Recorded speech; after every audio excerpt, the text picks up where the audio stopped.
Dear students, welcome to the class. तो आज के सेशन की शुरुआत हम लोग करेंगे कैपेसिटर्स बेस्ड न्यूमेरिकल से। पिछले वीडियोज़ में हम लोगों ने एनसीईआरटी का एक्सरसाइज के कुछ क्वेश्चंस हम लोगों ने सॉल्व किए थे। तो आज हम लोग कुछ नए क्वेश्चंस के कुछ नए टेक्निक के साथ हम लोग जो है इसको शुरुआत करते हैं। तो पहला क्वेश्चन बोल लेते हैं। तो पहला क्वेश्चन आपके पास है, a parallel plate capacitor has plates each of area capital A and separation D. Two dielectrics of dielectric constants K1 and K2 are filled between the plates in two arrangements as shown. Find out the capacitance of the capacitor in each of the arrangements A and B. तो आपके पास board पे दिख रहा है, ये arrangement A हो गया और ये के अरेंजमेंट आपका B है। तो इन दोनों अरेंजमेंट्स के लिए आपको कैपेसिटेंस का वैल्यू फाइंड आउट करना है। अभी तक हम लोगों ने देखा था कैपेसिटर्स का सिंबल किस तरह से देखा था। हम लोगों ने कैपेसिटर्स का सिंबल ये देखा था, यानी कि ये भी तो पैरेलल प्लेट ही है। यहाँ पर भी पैरेलल प्लेट है, लेकिन प्लेट कैसा दिख रहा है आपको? ऐसा दिख रहा है। तो इसको आपको क्या करना पड़ेगा? ऐसे हॉरिजॉन्टल से वर्टिकल।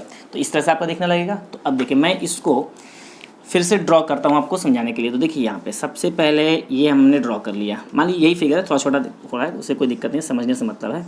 तो ये मान लीजिए कि आपका ये एक सेक्शन हो गया और आपका ये एक हो गया, और यहाँ से आपका ये टर्मिनल। इसी चीज़ को मैंने क्या किया, हॉरिजॉन्टल से वर्टिकल लीड था, ये वर्टिकल लीड को हमने हॉरिजॉन्टल लीड में कन्वर्ट कर दिया, यानी ये चला यहाँ पे और यहाँ पे। तो किसी को भी एक पॉजिटिव और एक हम निगेटिव हम लोग ले सकते हैं। ये डाइलेक्ट्रिक आपका K1 और ये डाइलेक्ट्रिक आपका हो गया K2। ओके, अब देखिए, तो अब हमें ये पता करना है, हम ये कैसे आइडेंटिफाई करेंगे कि ये जो कैपेसिटर्स हैं, दो अलग अलग डाइलेक्ट्रिक है, इसका मतलब दो कैपेसिटर। तो कैसे पता चलेगा कि ये दोनों पैरेलल में कनेक्टेड हैं या सीरीज में कनेक्टेड हैं? तो हम डेफिनेशन याद करेंगे पैरेलल कॉम्बिनेशन का। क्या था कि if left plate of all capacitors are connected to one terminal. तो जरा ध्यान से देखिए, इस कैपेसिटर और इस कैपेसिटर का दोनों का लेफ्ट प्लेट एक कॉमन टर्मिनल से कनेक्टेड है और इन दोनों का राइट टर्मिनल एक कॉमन से कनेक्टेड है। इसका मतलब ये हुआ कि दोनों कैपेसिटर्स किस में कनेक्टेड है? आपके पैरेलल में कनेक्टेड हैं। तो जब पैरेलल में कनेक्टेड होते हैं तो इक्विवेलेंट कैपेसिटेंस C का वैल्यू क्या होता है? आपका C1 प्लस C2। ये हम लोगों ने पढ़ा था। यहाँ पे मैं पॉइंट A दे रहा हूँ, इसके लिए डिस्कस कर रहा हूँ, ठीक है। तो C इक्वल टू क्या होता है? C1 plus C2। अब सवाल ये आता है कि C1 का वैल्यू क्या होगा? तो C इक्वल टू क्या होता था आपका? Epsilon nought A by D. ये होता था C इक्वल टू, हम लोगों ने क्या डिराइव किया था? Epsilon nought A by D, where A is the facing area of plate and D is the separation between the plate. तो अब जरा देखिए K1 के लिए, यानी कि इस डाइलेक्ट्रिक के लिए हमें कैपेसिटेंस फाइंड आउट करना है। तो जब हम लोग ने ये भी पढ़ा था कि जब हम डाइलेक्ट्रिक को इंट्रोड्यूस करते हैं तो C डैश क्या हो जाता है? आपका K टाइम्स ऑफ C हो जाता है, K टाइम्स ऑफ। तो यहाँ पे K1 है, तो C1 का वैल्यू क्या हो जाएगा? पहले तो K1 लिखिए, उसके बाद क्या आएगा? एप्सिलॉन नॉट आएगा, एप्सिलॉन नॉट, और उसके बाद क्या आएगा? प्लेट का एरिया। तो अब जरा देखिए, इसका फेस एरिया कितना दिया हुआ है? आपका A दिया हुआ है। यहाँ पे दो कैपेसिटर, इस पूरे का एरिया आपका A दिया हुआ है। इसका मतलब ये हुआ कि ये कितना एरिया ऑक्युपाई करेगा? A/2। ये कितना एरिया ऑक्युपाई करेगा? आपका A/2, दोनों हाफ हाफ हाफ का। तो यहाँ पे एरिया कितना आ जाएगा इसके लिए? A/2 divided by. अब जरा देखिए, इन दोनों प्लेट्स के बीच में सेपरेशन कितना आपका? D। सेपरेशन में कोई चेंजेस नहीं है, तो ये आपका हो गया D। तो ये हो गया आपका C1 का वैल्यू। उसी तरीके से हम लोग C2 का वैल्यू कैलकुलेट करेंगे। तो प्लस C2 के लिए क्या हो जाएगा?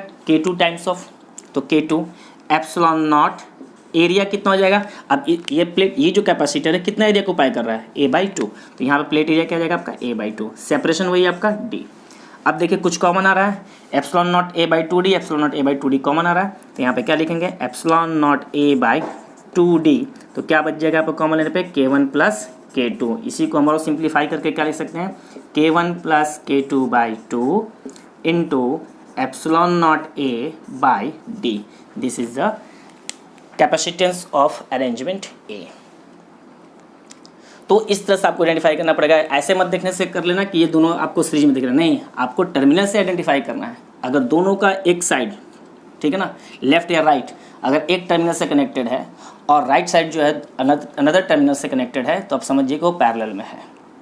और जब अलग अलग होता है तो क्या होता है? वो आपका सीरीज होता है, ठीक है। तो ये दोनों का जो लेफ्ट प्लेट है, यानी यहाँ पे जो है वो किससे कनेक्टेड है? इस टर्मिनल से। इन दोनों का राइट प्लेट इससे कनेक्टेड। इसका मतलब ये हुआ कि दोनों किस में? आपके पैरेलल में। तो पैरेलल में क्या होता है? C1 plus C2। K1 times of epsilon not, ये प्लेट कितना एरिया ऑक्युपाई कर रहा है? A/2। तो इसका हो गया A/2, सेपरेशन आपका D है। इसके लिए निकालेंगे तो इसका एरिया कितना है? A/2, सेपरेशन क्या है? D है। सॉल्व करेंगे, ये हमारा आंसर आ जाएगा। अब हम लोग इसके लिए कैलकुलेट करेंगे। अब देखिए सेकंड केस का प्लॉट करते हैं हम लोग इस तरीके से, इसको भी हम लोग चेंज करेंगे। तो देखिए मान लीजिए कि ये आपका हो गया सेकंड केस के लिए, ठीक है, और यहाँ पे आप ले लो, ये एक आपका प्लेट हो गया, सॉरी इसको थोड़ा सा आप ऐसे और करो, दिस, और यहाँ से आपका ये हो गया दिस। जो डायग्राम दिया हुआ बस उसी को मैंने थोड़ा सा चेंज कर दिया। अब इसको मान लीजिए आप प्लस और इसको मान लीजिए आप माइनस से कनेक्टेड है, ठीक है। यहाँ पे ये सेपरेशन कितना हो गया आपका, टोटल सेपरेशन कितना है आपका, d है। अब जरा देखिए यहाँ पे इसमें K1 और K2, यानी कि ये आपका हो गया K1 और ये क्या हो गया आपका K2, ठीक। अब इसमें आइडेंटिफाई करना है आपको कि सीरीज में है या पैरेलल में है, ठीक है, ये हमको आइडेंटिफाई करना है। तो अब देखिए ये दो कैपेसिटर्स आपको इस तरह से दिख रहे हैं। इसका लेफ्ट प्लेट जो है किससे कनेक्टेड है, पॉजिटिव से। इट मीन्स कि इसका राइट प्लेट ये हुआ, ये किससे कनेक्टेड होना चाहिए, नेगेटिव से। अब देखिए इसका जो है लेफ्ट प्लेट किससे कनेक्टेड है आपका, सॉरी इसका राइट प्लेट किससे कनेक्टेड है, नेगेटिव से। तो इसका ये लेफ्ट प्लेट किससे कनेक्टेड होगा आपका, पॉजिटिव से। यानी कि क्या हुआ, पॉजिटिव नेगेटिव। इसका मतलब ये हुआ कि फर्स्ट कैपेसिटर का राइट प्लेट सेकेंड कैपेसिटर के लेफ्ट से कनेक्टेड है। तो ये किसका डेफिनेशन हो गया आपका, सीरीज कॉम्बिनेशन का। तो सीरीज कॉम्बिनेशन में effective capacitance C is equal to क्या होता है, C1 into C2 by C1 plus C2। कैसे आया ये, तो देखिए हम लोगों ने क्या देखा था कि 1/C is equal to 1/C1 plus 1/C2। इसको सॉल्व करोगे एलसीएम ले करके, तो C1 C2 यहाँ पे जाएगा, यहाँ पे C2 प्लस C1 और ये 1/C। तो C is equal to direct हम क्या लिखते हैं, C1 C2 by C1 plus C2। इसलिए मैंने यहाँ से डायरेक्ट क्या लिखा है, C is equal to C1 C2 by C1 plus C2 when two capacitors are connected in series. यानी कि दो कैपेसिटर्स जब सीरीज में कनेक्टेड होंगे तो उसका इक्विवेलेंट कैपेसिटेंस क्या होगा, C1 into C2 by C1 plus C2। और ये रिजल्ट कहाँ से आया, तो बेसिक थ्योरम आपका यहाँ से आया। ओके, अब देखिए अब हम लोग 1 बाई 1 C1 और C2 का वैल्यू यहाँ पे पुट करेंगे। अब देखिए डाइलेक्ट्रिक इसमें इंट्रोड्यूस किया हुआ है, तो डायरेक्टली जब इंट्रोड्यूस करते हैं तो क्या होता है आपका K टाइम्स। तो इसका मतलब C1 के लिए क्या हो जाएगा, K1 एप्सिलॉन नॉट रहेगा। अब आता है एरिया।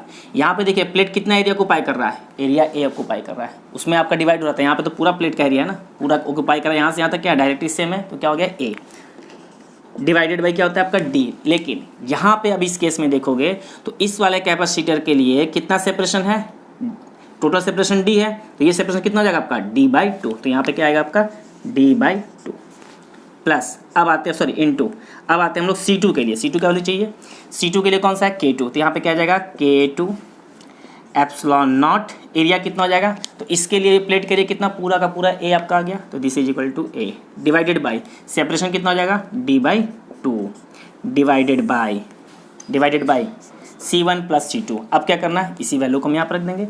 तो K1 epsilon nought A D/2 plus K2 epsilon nought A divided by D/2। अब इसको हम लोग सॉल्व करते हैं। तो ये देखिए अब हम लोग इसको सॉल्व करेंगे तो क्या हो जाएगा आपका, इसको सिंप्लीफाई करते हैं। तो यहाँ से देखिए अगर आप देखोगे तो ये 2 कहाँ चला जाएगा आपका ऊपर, ये भी 2 कहाँ चला जाएगा आपका न्यूमरेटर में, तो 2 कितना हो जाएगा आपका 4 टाइम्स हो जाएगा। तो देखिए यहाँ पे मैं सॉल्व कर रहा हूँ, तो इसको मैं क्या लिखूँगा, 4 times of K1 K2 epsilon nought A whole square कर देते हैं यहाँ पे सबसे अच्छा, और डिवाइडेड बाई क्या हो जाएगा आपका D² हो जाएगा डिवाइडेड बाई, फिर से देखिए ये 2 और 2 ऊपर जाएगा तो क्या हो जाएगा 4 times of K1 K2 epsilon nought A का होल स्क्वायर हो गया और डिवाइडेड बाई D² हो गया। इसको भी सॉल्व करेंगे तो देखिए 2 यहाँ पे आ जाएगा, 2 यहाँ पे आ जाएगा, तो ये इस D का हम एलसीएम ले लेते हैं। तो यहाँ पे क्या आ गया आपका D का एलसीएम ले लो, दिस इज इक्वल, यहाँ से क्या हो जाएगा आपका 2 K1 epsilon nought A plus 2 K2 epsilon nought A हो जाएगा ये। अब देखिए दिस इज इक्वल टू, अब यहाँ से ये वाला D और ये वाला D एक कैंसिल आउट हो जाएगा। यहाँ से epsilon nought A 2 times of आपका क्या आ रहा है, कॉमन आ रहा है, तो 4 K1 K2 epsilon nought A whole square divided by, यहाँ से आपको कॉमन क्या आ रहा है 2 epsilon nought A into K1 plus K2 और ये एक आपका D बच जाएगा। तो यहाँ से ये एप्सिलॉन नॉट A और ये एक पावर आपका कैंसिल, यहाँ से ये 2 और ये आपका 2 कैंसिल, रिजल्ट क्या आ गया आपके पास, तो this is equal to 2 times of K1 K2 by K1 plus K2 और साथ में क्या आ जाएगा आपका epsilon nought A by D. This is your answer. तो 2k1 k2 by k1 plus k2 epsilon nought A by D, ये आपका आ गया effective capacitance for arrangement B. तो ये आपको देखना होगा कि कौन सा प्लेट्स का आपको फेस देखना है कि कॉमन से कनेक्टेड है या सिंगल से कनेक्टेड है। तो यहाँ पे इसका लेफ्ट प्लेट पॉजिटिव से और इसका राइट प्लेट नेगेटिव से कनेक्टेड है। इसका मतलब क्या हो गया, ये दोनों आप किस में कनेक्टेड है, सीरीज में है। तो सीरीज का combination C = C1 C2 by C1 plus C2, C1 का हमने वैल्यू रखा, C2 का वैल्यू रखा, इसका सेपरेशन D/2 हो जाएगा, इसका भी सेपरेशन D/2 हो जाएगा। वापस इसको सॉल्व किया, सॉल्व करने के बाद आपका ये रिजल्ट आया। तो कंपटीशन सेक्शन में जनरली चाहे वो नीट का हो या मेंस का हो, इसी पैटर्न पे क्वेश्चंस जो हैं आपके 1-2 क्वेश्चन आपके आते हैं। कुछ और क्वेश्चंस को हम लोग देखते हैं, डिस्कस करते हैं। अब हम लोग नेक्स्ट टाइप लेते हैं। ये देखिए, ये आपका एक नेक्स्ट टाइप हो गया। तो इसको जो है हम लोग इस टाइप का, अगर आपका स्ट्रक्चर दिया हुआ रहेगा, सर्किट आपका अगर आपका दिया हुआ है और इसमें आपको ये पूछा जाएगा CAB is equal to what. CAB का मतलब क्या, equivalent capacitance between the terminal A and B, यानी A और B टर्मिनल के बीच में इक्विवेलेंट कैपेसिटेंस आपको फाइंड आउट करना है। अब हमें इसमें ये नहीं पता चल पा रहा है कि कौन सा सीरीज में है, कौन सा पैरेलल में है। ये बहुत ही आपको आइडेंटिफाई करना थोड़ा सा मुश्किल होगा, लेकिन आपको कुछ टाइप और कुछ फॉर्मेट आपको याद रखने होंगे। तो जैसे देखिए, अगर ये फॉर्मेट अगर आपको दिख जाए तो इसका एक सिंप्लीफाइड वर्जन ये होता है। एक्चुअल में ये है क्या, ये व्हीटस्टोन ब्रिज है। ये व्हीटस्टोन ब्रिज है और व्हीटस्टोन ब्रिज आपको नेक्स्ट चैप्टर करंट इलेक्ट्रिसिटी में ये आपको डिटेल में आपको मिलेगा, व्हीटस्टोन ब्रिज। ठीक है, तो उसका कुछ मैट्रिक अभी बताऊंगा इसका। तो देखिए, इसको हम पहले व्हीटस्टोन ब्रिज में कैसे कन्वर्ट करेंगे। तो ये देखिए, ये आपका कैपेसिटेंस, ये आपका हो गया पॉइंट, आपका यहाँ पे आ गया, एक पॉइंट यहाँ पे ले लीजिए और ये आप ले लीजिए, ये ऐसे, ठीक है, और एक ये ब्रांच आपका हो गया यहाँ पे, और this is the terminal A and this is the terminal B। इसको हटाइए यहाँ से, A और B। अब इसका नेमिंग करते हैं। तो यहाँ पे आपका है C1, यहाँ पे आपका है C3, यहाँ पे आपका है C2, यहाँ पे आपका है C4 और यहाँ पे हो गया आपका C5। ठीक है, यानी सिंपली किया क्या मैंने, यहाँ से एक नोड आप ये पकड़ो और एक नोड ये पकड़ो। ये मान लो कि धागा ही है, इसको ऐसे टिल्ट कर दो। टिल्ट करोगे तो ये स्ट्रक्चर आपको दिखेगा, यानी इसी का ये आपका क्या हो गया, सिंप्लीफाइड वर्जन हो गया। और इसी सर्किट को हम लोग क्या कहते हैं, व्हीटस्टोन ब्रिज कहते हैं। व्हीटस्टोन ब्रिज में यहाँ पे कैपेसिटर भी हो सकता है और यहाँ पे रजिस्टर भी हो सकता है, ये ध्यान रखिएगा, क्योंकि करंट इलेक्ट्रिसिटी में रजिस्टर वाला सिस्टम ही आपका जो है यहाँ पे चेंज रहेगा। बस कैपेसिटर को रिप्लेस कर देंगे किससे, हम लोग रजिस्टर से। तो यहाँ पे क्या जाएगा, आपका रजिस्टर का रेजिस्टेंस आ जाएगा R1, R2, R3, R4 and R5। तो इसका सॉल्व करने का बेसिक तरीका ये है कि आप क्या करो, इसको और इसको मल्टीप्लाई करो और इसको और इसको मल्टीप्लाई करो। C1 × C4 is equal to C2 × C3। अगर ये रिजल्ट अगर आता है, यानी क्या लिखेंगे यहाँ पे कि if C1 C4 is equal to C2 C3, इन दोनों का प्रोडक्ट और इन दोनों का प्रोडक्ट अगर इक्वल आ जाए तो इस ब्रांच को हम यहाँ से क्या करते हैं, रिमूव कर देते हैं। यानी इस ब्रांच का कोई मीनिंग नहीं रह जाएगा, इसमें कोई भी करंट आपका फ्लो नहीं करेगा। यानी कि ये जब होता है तो ये सर्किट, कहने का मतलब ये कि ये बैलेंस्ड सर्किट कहलाता है। और जब ये बैलेंस्ड होता है तो इस ब्रांच में कोई भी करंट आपका फ्लो नहीं करता है। तो जिस ब्रांच में कोई करंट ही नहीं फ्लो करेगा तो उस ब्रांच को रखने से क्या मतलब। तो इस ब्रांच को वहाँ से क्या करते हैं, एलिमिनेट करते हैं। तो इसको सॉल्व करने का तरीका ये है कि आप ये चेक करो कि इन दोनों का प्रोडक्ट और इन दोनों का प्रोडक्ट इक्वल है कि नहीं। और अगर इस स्ट्रक्चर से देखना चाहते हो तो C1 को C4 से और C2 को C3 से मल्टीप्लाई करके देखो। तो जैसे ही इन दोनों को मल्टीप्लाई करोगे और इन दोनों को मल्टीप्लाई करोगे, दोनों को मल्टीप्लाई करने पर अगर रिजल्ट इक्वल आ जाता है तो इट मीन्स कि C5 यहाँ से क्या हो जाएगा, एलिमिनेट हो जाएगा, यानी कि बैलेंस्ड कंडीशन हो गया। तो बैलेंस कंडीशन का यही आपका होता है। ठीक है, तो ये आपको याद रखना होता है। आपको चेक क्या करना है, C1 C4 is equal to C2 C3 है कि नहीं है। और जनरली इसमें क्वेश्चन आपके इसी बेस पर इक्वल रहेंगे ही रहेंगे। ठीक है, तो अब ये दोनों अगर आपका इक्वल हो जाएगा तो इस ब्रांच को हम यहाँ से क्या करेंगे, रिमूव कर देंगे। अब देखिए, जैसे हम इसको रिमूव करते हैं तो क्या होगा आपका, रिमूव करने पर तो यहाँ पे लिखेंगे क्या कि सिंस, यहाँ पे लिख देता, मैं डेटा ले लेता हूँ कि गिवन, यहाँ पे मैं ले रहा हूँ given C1 is equal to, यहाँ पे मैं ले लेता हूँ, चलिए 10, यहाँ पे ले लो आप 5 ले लो सारा, 5 microfarad. C2 is equal to 5 microfarad, C3 is equal to 5 microfarad, C4 is equal to 5 microfarad, 5 microfarad और C5 इज इक्वल टू आप ले लो 10 माइक्रोफेराड। इसको 10 रखो, कुछ भी रखो, कोई फ़र्क नहीं पड़ने वाला है। यहाँ पे मैं फिर से प्लॉट करता हूँ, यहाँ पे अब समझने में थोड़ा सा आसानी होगा। अब देखिए C1 C2 C3 C4 का वैल्यू क्या है 5 5 5 है, सब पे 5 5 5 है। चलिए यहाँ पे ले लीजिए 5 5 5 5 और इसका क्या है आपका 10 है। अब इसको मल्टीप्लाई करो 5 इंटू 5 25 5 इंटू 5 25 दोनों इक्वल आ गया। तो देखेंगे क्या कि since C1 C4 is equal to C2 C3 तो देयरफॉर क्या हो जाएगा आपका, ये वाला ब्रांच को हम क्या करेंगे यहाँ से रिमूव कर देंगे। तो इस ब्रांच को हम रिमूव करेंगे तो यहाँ से इसको हटा दीजिए, आप यहाँ से इसको हटा दीजिए, नेक्स्ट स्टेप में आपने हटा दिया इसको। तो अब ये दोनों किस में आ गया आपका सीरीज में, ये दोनों किस में आ गया आपका सीरीज में। तो ये ब्रांच आपका सीरीज और ये ब्रांच आपका सीरीज। तो मैंने क्या बताया था कि जब टू आइडेंटिकल कैपेसिटर्स जब सीरीज में होते हैं तो क्या हो जाता है नेट कैपेसिटेंस C/2। तो यहाँ पे अगर 5 है तो क्या हो जाएगा 5/2। तो इसको जब हम प्लॉट करेंगे तो अब देखिए यहाँ पे हम लेते हैं A, टर्मिनल A, ठीक है। अब जरा देखिए ये ब्रांच और ये ब्रांच दोनों किस में आपको पैरेलल दिख रहा है, पैरेलल। तो यहाँ पे क्या करेंगे हम इसको ऐसे कनेक्ट करेंगे, अब सर्किट को चेंज कर रहे हैं। इन दोनों का इक्विवेलेंट कितना हो जाएगा आपका 5/2, यहाँ पे क्या लिखेंगे 5/2। इन दोनों का भी नीचे क्या हो जाएगा आपका 5/2 और ये टर्मिनल क्या हो गया आपका AB। दोनों इक्वल है ना, ये दोनों आपके सीरीज में हो गए क्योंकि ब्रांच तो आपका रिमूव हो गया। तो ये दोनों आपके क्या हो गए, आपके इक्वल में आ गया, सॉरी सीरीज में आ गया। तो सीरीज में क्या होता है आपका दो का C/2 होता है। तो 5 आपका 2 हो गया, यहाँ पे आपका आ गया 5/2। अब देखिए इसका भी 5/2 हो जाएगा। ये दोनों किस में आपके पैरेलल में, दोनों पैरेलल में तो क्या हो जाएगा। तो यहाँ पे लिखेंगे देयरफॉर CAB इक्वल टू क्या होता है पैरेलल में C1 प्लस C2। तो यहाँ पे C1 का वैल्यू क्या है 5/2, C2 का वैल्यू क्या है 5/2। दिस इज इक्वल टू क्या आ गया आपका 5 माइक्रोफेराड, ठीक है। तो इस तरह से इस टाइप के जब भी क्वेश्चन अगर आ जाए तो हम ऐसे ही इसको सॉल्व करते हैं। तो आपको कुछ नहीं करना, बस इसमें चेक करना है इन दोनों का प्रोडक्ट अगर इक्वल है, इन दोनों का प्रोडक्ट आपका इक्वल होना चाहिए। इक्वल हो गया, बीच वाले ब्रांच को आप यहाँ से हटाइए, ये दोनों आपके सीरीज में, ये दोनों आपके सीरीज में, दोनों का सीरीज कॉम्बिनेशन, इसका सीरीज कॉम्बिनेशन निकालिए, ये दोनों आपस फाइनली किस में पैरेलल में। रिजल्ट आपके सामने 2 मिनट में लगेगा, आपका सॉल्व हो जाएगा। अब इसका एक और टाइप है, इसी का एक और टाइप में इस सर्किट का, ठीक है ना। तो इसमें भी आपको चेक करना होगा था C1 इंटू C4 और C2 इंटू C3 कर देना, इक्वल आ गया। यहाँ से इसको ये सब आप नोट कर लेना, ठीक है। यहाँ से आप इसको सीधा यहाँ से हटा दो यहाँ से।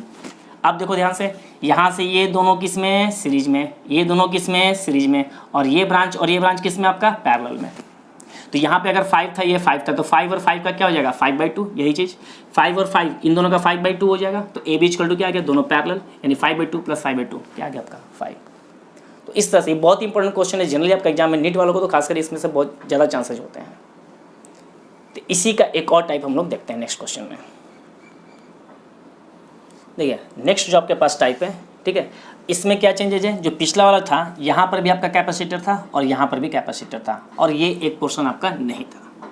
तो यहाँ पिछले वाले केस में क्या किया था, यहाँ पे कैपेसिटर था, यहाँ कैपेसिटर, दोनों कैपेसिटर को मैंने यहाँ से रिमूव कर दिया और एक कैपेसिटर लास्ट में मैंने ऐड कर दिया है।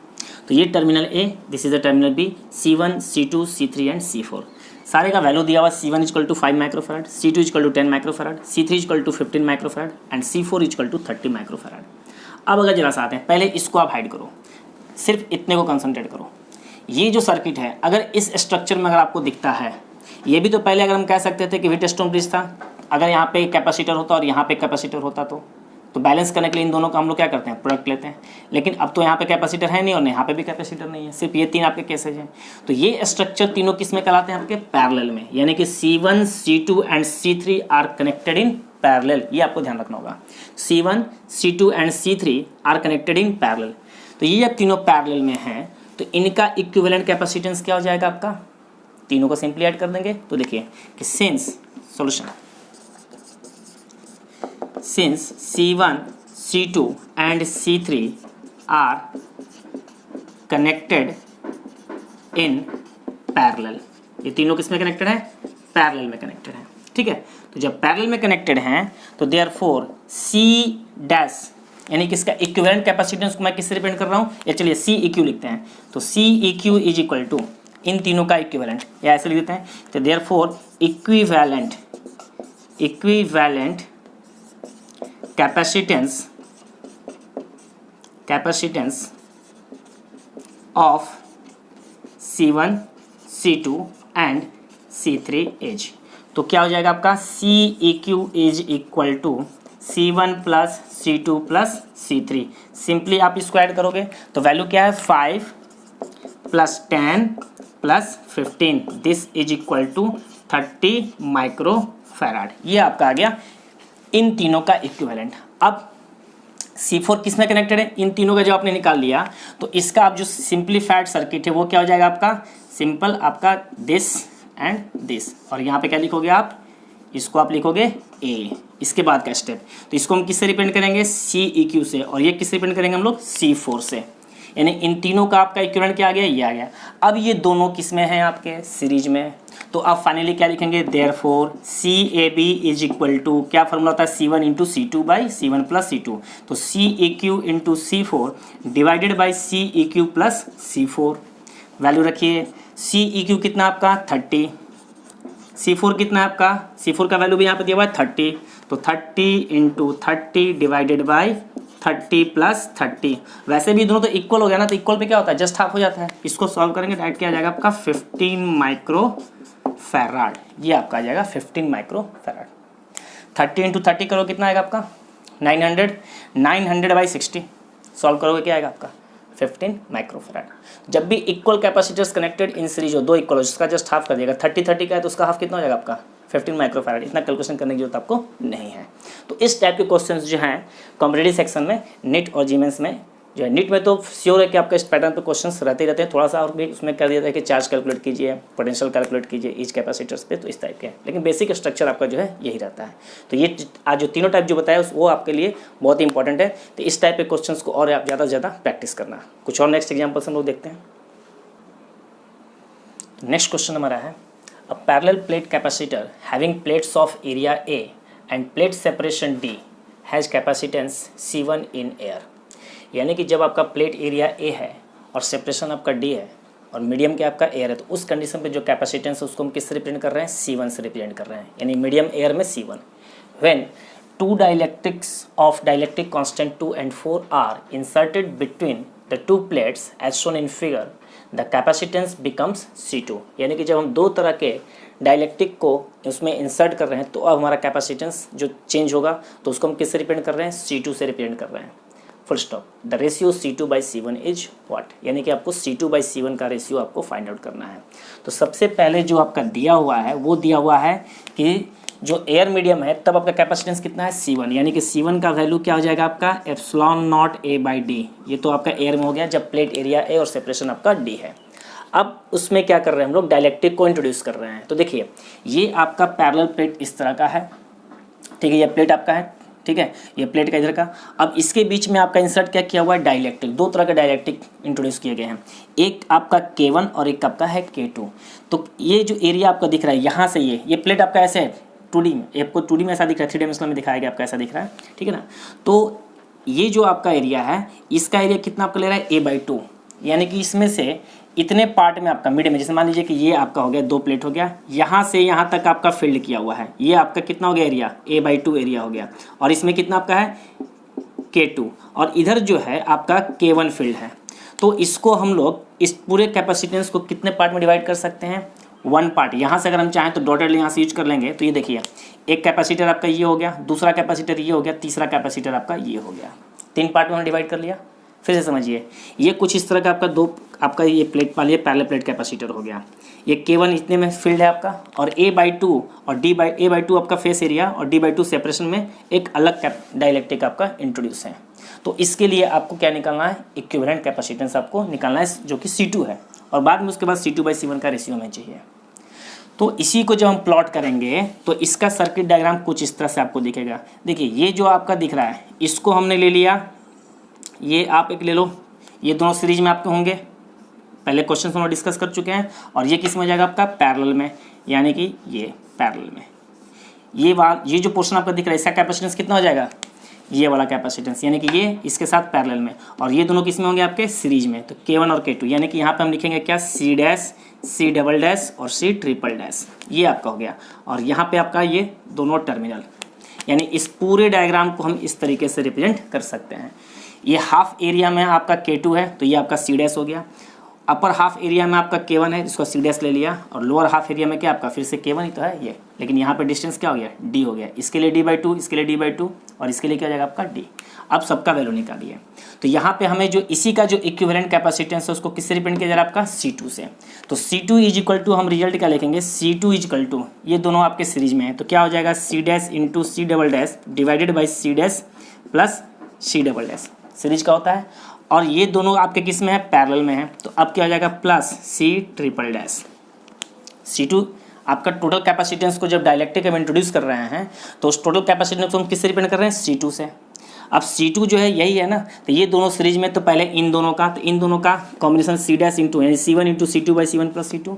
अब ये कैपेसिटेंस इसका इक्विवेलेंट ये हो गया, और ये दोनों किस में है, पैरेलल में। पैरेलल में क्या होता है, सिंपली ऐड, इसलिए this combination plus C triple dash. अब हम 1 बाई 1 सबका वैल्यू यहाँ पुट करेंगे। तो देखिए C dash is equal to, C dash कौन सा हो गया हमारा, K1 वाला पोर्शन। क्या होता है डायरेक्ट्रिक इंट्रोड्यूस करने पे, K1 एप्सिलॉन नॉट। अब इसके लिए प्लेट का एरिया कितना हो जाएगा, A/2, तो यहाँ पे क्या लिखेंगे, A/2 डिवाइडेड बाई सेपरेशन क्या होता है, D, सेपरेशन भी क्या हो गया आपका D/2, तो यहाँ पे क्या लिखेंगे हम लोग, D/2 into C dash. C dash का वैल्यू कितना हो जाएगा आपका, सॉरी C डबल डैश का वैल्यू, ये C डबल डैश हो गया। क्या लिखेंगे यहाँ पे, K2 epsilon not A/2 divided by D/2 हो गया ये। अब यहाँ पे क्या करेंगे हम लोग, प्लस करेंगे, तो K1 epsilon not A/2 divided by D/2 plus K2 epsilon not A/2 divided by D/2। ये तो हो गया आपका C1 C डैश, इसका वैल्यू। अब निकालना है C ट्रिपल डैश का, प्लस इसके लिए भी क्या रहेगा आपका डायरेक्ट्रिक कांस्टेंट K1 ही रहेगा। यहाँ पे क्या रहेगा आपका K1, क्योंकि इसमें भी क्या आपका K1 ही है। K1 एप्सिलॉन नॉट, एरिया क्या हो जाएगा आपका A/2, और सेपरेशन क्या हो जाएगा आपका D, क्योंकि अब इस पोर्शन के लिए यहाँ से यहाँ तक के लिए सेपरेशन क्या प्लेट्स का D है, लेकिन एरिया क्या हो गया आपका A/2 हो गया ये। अब जरा देखिए एप्सिलॉन नॉट A/D का वैल्यू यहाँ से देखेंगे तो ये 2 और 2 कैंसिल, ये 2 और ये 2 कैंसिल, ये 2 और 2 कैंसिल, ये 2 और 2 आपका कैंसिल। तो यहाँ से अगर आप देखोगे तो K1 इंटू K2, तो यहाँ पे क्या आ गया आपका K1 K2 epsilon not A/D, epsilon not A/D किसका वैल्यू हो गया, C1 का वैल्यू हो गया। तो डायरेक्ट हम क्या लिखेंगे यहाँ पे, C1 स्क्वायर डिवाइडेड बाई, अब देखिए epsilon not A/D, epsilon not A/D यानी कि किसका हो गया आपका C1, तो K2 C1 और K1 C1, तो यहाँ से C1 कॉमन लेंगे तो क्या हो जाएगा K1 plus K2 into C1, और ये C1 और ये 2 आपका कैंसिल एक पावर। अब इसको जरा सॉल्व कीजिए, प्लस एप्सिलॉन नॉट A/2D, तो K1/2 यहाँ पे क्या आ जाएगा K1/2, और एप्सिलॉन नॉट A/D का मतलब क्या हो गया C1, तो यहाँ पे क्या लिखेंगे K1 C1/2। अब इसको जरा हम सिंप्लीफाई करते हैं, और ये सब किसके इक्वल है, C2 के इक्वल है। हमें क्या चाहिए, C1 C2/C1 का रेशियो चाहिए। अब जरा देखिए यहाँ पर भी C1 है और यहाँ पर भी C1 है, तो C1 से पूरे में आप अगर डिवाइड कर दोगे तो क्या हो जाएगा यहाँ पे C2/C1 इज इक्वल टू, क्या बच गया यहाँ पे K1 K2/K1 plus K2, K1 K2/K1 plus K2, और प्लस यहाँ पे क्या जाएगा आपका K1/2, वैल्यू रख दो। K1 का वैल्यू कितना आपका 2 4, तो 2 इंटू 4/2 प्लस 4 और प्लस 2/2, ये कितना हो जाएगा 2 इंटू 4 4 8, 8/6, तो 8/6 यहाँ पे सॉल्व कर रहा हूँ मैं, तो दिस इज इक्वल टू 8/6 और प्लस 1, यहाँ से करोगे तो ये 3, ये कितना हो जाएगा आपका 4 4 और 3 7, 7/3, ये आपका आ गया रेशियो। तो C2/C1 इक्वल टू क्या आ गया आपका 7/3।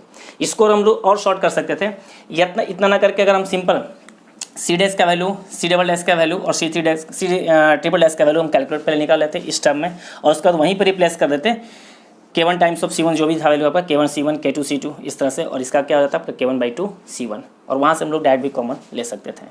तो वैल्यू पहले निकाल के भी हम सब्स्टिट्यूट कर सकते हैं, डायरेक्ट भी कर सकते हैं। तो इस तरह से आपका C2/C1 का रेशियो क्या आ गया आपका 7/3। This is the required answer.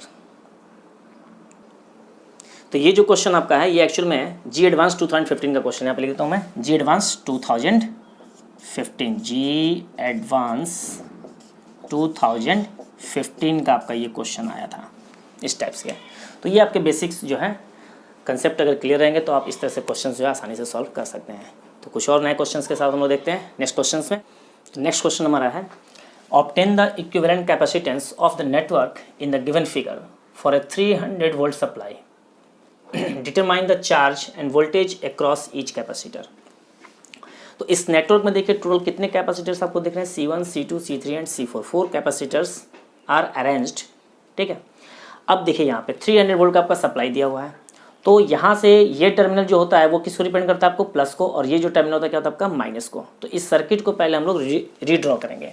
तो देखिए इसको मैं रीड्रॉ कर रहा हूँ, इसको जो है कॉम्बिनेशन को थोड़ा सा मैं यहाँ पे चेंजेज यहाँ पे मैं कर रहा हूँ, इसको मतलब इस तरीके से भी ड्रॉ कर सकते हैं हम लोग।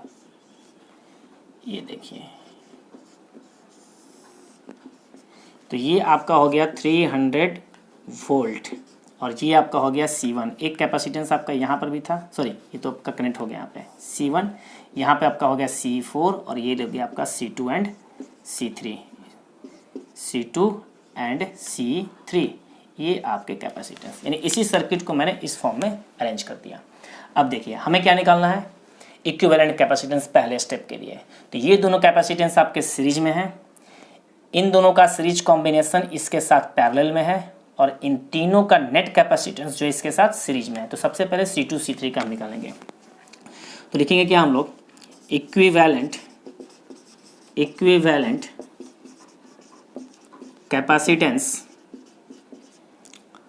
Capacitance of C2 and C3 as. तो C डैश से डिपेंड कर रहे हैं, इसको क्या होता है आपका C2 C3 by C2 plus C3। इसको हम लोग शॉर्ट में भी कर सकते हैं, बोलो कैसे। ये दोनों C2 C3 के आपके दोनों इक्वल हैं, तो इक्वल कैपेसिटर जब आपके सीरीज में कनेक्ट होते हैं तो क्या होता है, रिजल्टेंट हाफ हो जाता है। तो डायरेक्ट हम इसका लिख सकते हैं 100 पिकोफैराड, लेकिन फिर भी आपको मैं डिटेल बता रहा हूँ यहाँ पे। तो यहाँ पे क्या हो जाएगा आपका 200 picofarad into 200 picofarad divided by 200 picofarad plus 200 picofarad. एक पिकोफैराड इंटू पिकोफैराड, यहाँ से पिकोफैराड कैंसिल होगा, तो क्या आ जाएगा आपका यहाँ पे, चलिए मैं यहाँ पे आपको लिख देता हूँ, आपको कन्फ्यूजन ना हो। 10⁻⁻12 इंटू, पूरे को लिखो यहाँ पे 200 इंटू 10⁻⁻12, यहाँ भी लिखो 10⁻⁻12 प्लस 200 इंटू 10⁻⁻12, और इसको सॉल्व करोगे तो डायरेक्ट आपका आएगा 100 into 10⁻⁻12, this is equal to 100 picofarad. ये आपका आ गया इन दोनों का इक्विवेलेंट कैपेसिटेंस। अब चाहिए C1 के साथ में, तो अब लिखेंगे क्या, equivalent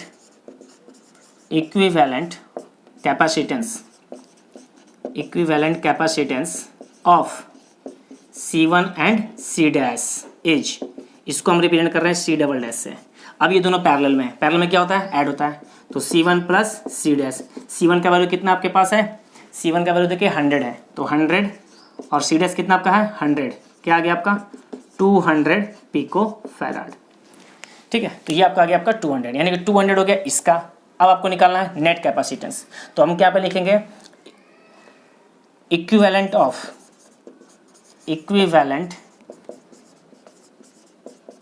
capacitance of C double dash and किसका C4 एज। तो इसको हम रिप्रेजेंट करेंगे कैपिटल C से। अब ये दोनों किस में आपके हैं, सीरीज में है, तो सीरीज में है तो क्या हो जाएगा आपका 200 पिकोफैराड है, और इसका वैल्यू C4 का देखिए कितना आपका है 100 है, तो क्या हो जाएगा आपका 200 इंटू 100 डिवाइडेड बाई 200 प्लस 100। इसको जब सॉल्व करेंगे तो ये आपका आ जाएगा 200/3 पिकोफैराड। तो ये आपका आ गया नेट कैपेसिटेंस आपका आ गया, यानी कि net C is equal to क्या आ गया 200/3 पिकोफैराड। तो इसको, ये हमारा पहला स्टेप आपका कैलकुलेट है, इसको आप लोग नोट कर सकते हैं। तो ये आपका नेट कैपेसिटेंस आ गया। अब हमें क्या निकालना है, टोटल चार्ज हम निकालना, हमें सब पे चार्ज और सब पे क्या निकालना है, पोटेंशियल निकालना है। तो सबसे पहले टोटल चार्ज निकालते हैं, तो टोटल चार्ज कितना हो जाएगा आपका, टोटल चार्ज तो Q इक्वल टू क्या होता है C इंटू V। C कितना आपका आया 200/3 इंटू 10⁻⁻12 पिकोफैराड इंटू V कितना आपका 300 है। इसको सॉल्व करेंगे तो ये आपका 300 आपका हो गया, यहाँ से 20 और 20 10⁻+4, तो 2 इंटू सॉल्व करने पे 10⁻⁻8 कूलम, ये आपका आ गया टोटल चार्ज। अब हमें इंडिविजुअल कैपेसिटेंस पे individual charge and individual potential difference हमें कैलकुलेट करना है। इससे तो ये पता चलता है कि टोटल चार्ज इस सर्किट में 300 वोल्ट की वजह से कितना फ्लो कर रहा है, 2 इंटू 10⁻⁸ कूलम चार्ज इसमें फ्लो कर रहा है। अब जरा देखिए, ये जो चार्ज आपका इसमें जाएगा, तो ये ब्रांच और ये ब्रांच, ये आपका ठीक है इसका इक्विवेलेंट, और ये दोनों किस में आपके सीरीज में है। ठीक है। तो जब सीरीज में है तो ये अमाउंट जो चार्ज जो है इसमें भी, इस वाले सर्किट में कितना टोटल चार्ज आएगा 2 × 10⁻⁸ और इसमें भी कितना चार्ज आएगा 2 × 10⁻⁸। तो सबसे पहले हम C4 के अक्रॉस पोटेंशियल हम लोग कैलकुलेट करेंगे। तो यहाँ आप लिखते हैं कि let V4 be the potential difference, इसको मैं शॉर्ट में लिख रहा हूँ PD, potential difference across C4 as. तो क्या हो जाएगा आपका V4 is equal to Q/C4। तो Q का वैल्यू कितना है 2 × 10⁻⁸ और C4 का वैल्यू कितना दिया आपका 100। तो 100 × 10⁻12। इसको सॉल्व करेंगे तो -10 यहाँ पे कितना आ जाएगा 2 × 10⁻2 and this is equal to 200 volt.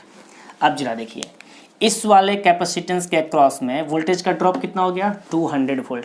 Total voltage कितना है 300। इट मीन्स कि इस पूरे सेक्शन में ड्रॉप कितना जा रहा है आपका 300 - 200, यानी कि 100 वोल्ट आपका इसमें जा रहा है। अब जरा देखिए 100 वोल्ट का ड्रॉप इस ब्रांच में जा रहा है, इसका मतलब ये ब्रांच और ये ब्रांच किस में है पैरेलल में है।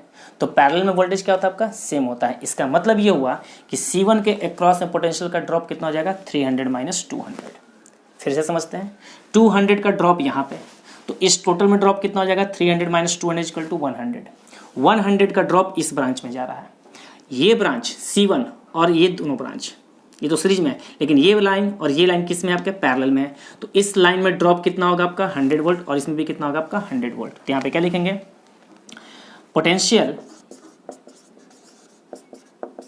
Potential drop across C1 as, क्या लिखेंगे उसको V1 इज इक्वल टू, तो V1 is equal to 300 and total आपका 300 था माइनस कितना हो गया 200, यानी कितना आ गया आपका 100 वोल्ट। यानी कि इस ब्रांच में C1 में कितना आपका पोटेंशियल ड्रॉप हो गया आपका 100 वोल्ट हो गया। अब इस पे चार्ज कैलकुलेट कर सकते हैं। तो चार्ज ऑन C1 इज, तो Q1 इज इक्वल टू क्या हो जाएगा C1 × V1। C1 कितना है C1 का वैल्यू देखिए 100, तो 100 × 10⁻⁻12 और ये कितना हो गया आपका 100। इसको सॉल्व करेंगे तो 10⁻⁻8 कूलम, यानी 10⁻⁻8 कूलम चार्ज किस पे जाएगा आपका C1 पे। यहाँ तक क्लियर। अब देखिए तो इस पे चार्ज आ गया आपका, इस पे पोटेंशियल भी आ गया, इस पे चार्ज आ गया, इस पे पोटेंशियल आ गया। अब हमें कैलकुलेट करना है C2 और C3 के लिए कैलकुलेट करेंगे। ओके, तो यहाँ तक हमारा Q1 आ गया सबका। अब हमें देखते हैं यहाँ पे, तो यहाँ पे मैंने एक चीज़ मेंशन कर दी, यहाँ पे C4 के अक्रॉस 200 वोल्ट आपका हो गया था और इस ब्रांच के अक्रॉस कितना हो गया आपका 100 वोल्ट। तो इसका पोटेंशियल भी आपका C1 हो गया और इस पे चार्ज भी आपका कैलकुलेट हो गया। एक चीज़ यहाँ पे चेंज कर दें, यहाँ पे स्पेलिंग मिस्टेक है, पोटेंशियल ड्रॉप हो जाएगा। ठीक है, अब देखिए अब हमें चाहिए C2 और C3 पे कितना चार्ज है और C2 C3 पे कितना आपका पोटेंशियल है, ये चीज़ हमें कैलकुलेट करनी है। तो जरा देखिए इस पे टोटल चार्ज कितना रहा था आपका 2 × 10⁻⁸ और ये दोनों ब्रांच आपके पैरेलल हैं। तो पैरेलल में क्या होता है चार्ज का डिस्ट्रीब्यूशन होता है। तो C1 पे कितना चार्ज आ गया आपका 10⁻⁻8। इसका मतलब ये हुआ कि टोटल चार्ज था आपका 2 × 10⁻⁸। इस ब्रांच में 10⁻⁸ है, तो C2 और C3 में कितना जाएगा आपका। तो यहाँ पे हम लोग लिखते हैं स्टेटमेंट। देखिए यहाँ पे स्टेटमेंट क्या हो जाएगा हमारा चार्ज थ्रू।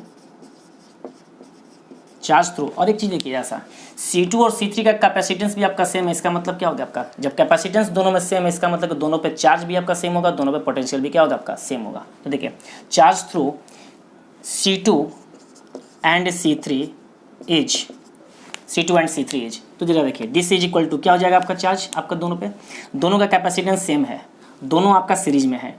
टोटल चार्ज यहाँ से निकला 2 × 10⁸ और इसमें कितना गया आपका 2 × 10⁸ इसमें में गया, लेकिन ये तो सीरीज में था इसलिए आपका डिस्ट्रीब्यूशन हुआ नहीं, लेकिन यहाँ पे तो डिस्ट्रीब्यूशन होगा।